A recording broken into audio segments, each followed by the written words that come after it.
Les sardines, les anchois, les morues ont nourri nos sociétés depuis le XVe siècle et ces ressources sont toujours apparues comme très abondantes et je dirais même inépuisables. Sur cette belle mosaïque romaine, on voit l'homme puise dans la Méditerranée des ressources qui paraissent abondantes et extrêmement abondantes et qui sont extrêmement diversifiées, une biodiversité incroyable. En réalité, Grotius, en 1609, écrit Mare Liberum. Mare Liberum, c'est le premier document juridique qui montre l'étendue de la mer et le fait que la pêche en mer est libre, car il est impossible d'en épuiser les richesses tellement elles sont abondantes. Donc l'homme, depuis cette date, pense que les ressources sont inépuisables. En 1883, une période importante, ce sont les premières considérations sur la régulation de l'effort de pêche en mer, la régulation des activités de prélèvement des ressources marines. Et Thomas Huxley, grand ami de Darwin, lors de les grandes expositions internationales de Londres, nous dit rien de ce que nous faisons ne peut affecter le nombre de poissons. Les poissons en mer sont abondants et on peut les pêcher comme bon nous semble, car ils se reproduisent avec une grande intensité. En réalité, depuis les années 50, donc toute la période moderne, nous avons eu un appétit absolument grandissant pour les ressources marines et les captures n'ont cessé d'augmenter de façon incroyable puisqu'elles sont passées entre 50 et aujourd'hui entre 10-15 millions de tonnes et aujourd'hui quelque chose comme 80 millions de tonnes et au-delà. Dans cette évolution des captures que vous voyez sur cette courbe en bleu, vous voyez une stabilisation des captures depuis les années 85-90. Cette stabilisation des captures se fait en réalité malgré un effort de pêche en rouge sur la courbe qui n'a cessé d'augmenter. Alors quand on parle d'effort de pêche, on parle bien évidemment du nombre des pêcheurs, mais aussi du nombre de bateaux, du nombre de filets, d'hameçons, et aussi de toute la technologie de pêche qui est mise en œuvre pour repérer les poissons. Et vous le voyez sur cette courbe, l'effort de pêche a augmenté depuis les années 90, a été multiplié par 4. Alors que les courbes de capture sont restées stables. C'est la surexploitation, c'est-à-dire qu'on pêche de plus en plus sur le capital et non sur les intérêts naturels des populations animales.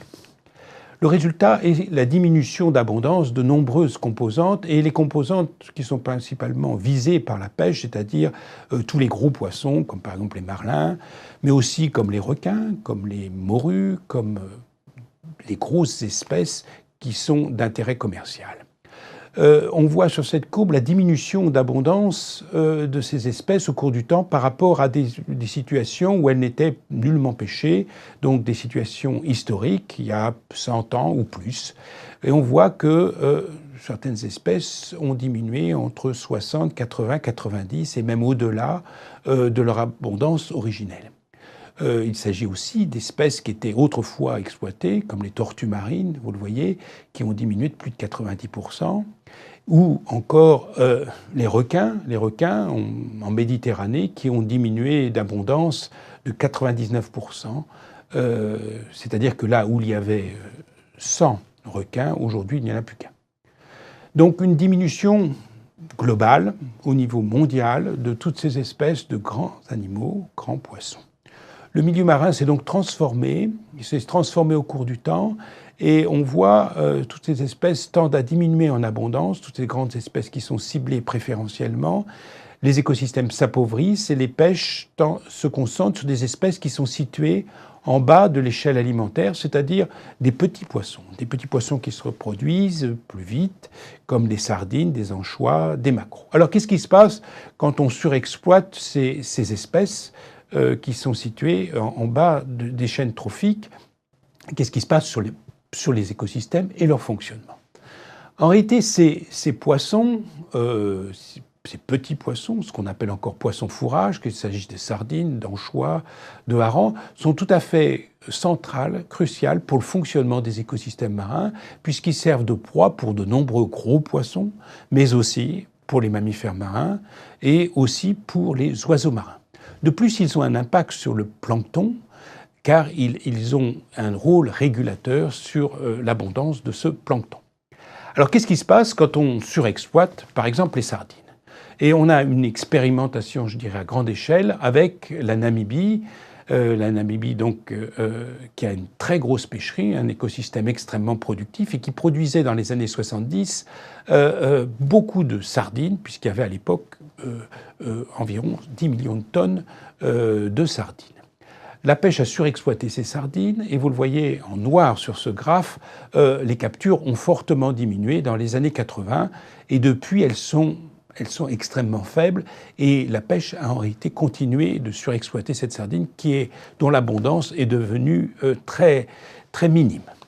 Alors cela, je vous l'ai dit, ces sardines-là sont une composante essentielle pour le fonctionnement des écosystèmes. Et qu'est-ce qui s'est passé quand on a retiré ces sardines? La nature ayant horreur du vide, vous avez une composante de l'écosystème qui était auparavant extrêmement rare, qui sont les méduses, qui se sont mises à proliférer de façon incroyable, puisqu'il y a entre 12 et 40 millions de tonnes de méduses en Namibie qui se sont installées dans l'écosystème de façon pérenne depuis 30 ans.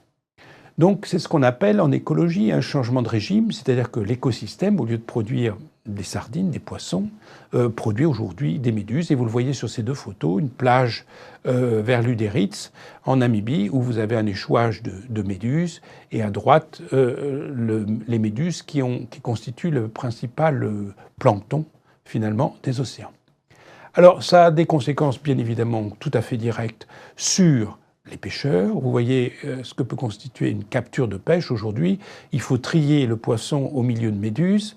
Donc c'est tout à fait défavorable à la pêche, puisqu'aujourd'hui, les méduses sont 3,5 fois plus abondantes que les poissons. Ça a aussi un impact tout à fait considérable sur l'écosystème marin, puisque la nourriture pour de nombreux prédateurs a disparu. Vous le voyez sur ces deux images, c'est que les manchots et les fous du Cap ont diminué de 77% et 94% respectivement en l'absence de leur proie. Alors, sur les photos, vous avez les colonies de manchots, en photographie prise à l'Uderitz en Namibie en 1930, et la même photo prise en l'an 2000, vous le voyez, les manchots ont disparu, ils ont disparu faute de proie, c'est-à-dire n'ayant rien à manger, ils sont morts de faim en réalité. Donc, c'est surexploitation des sardines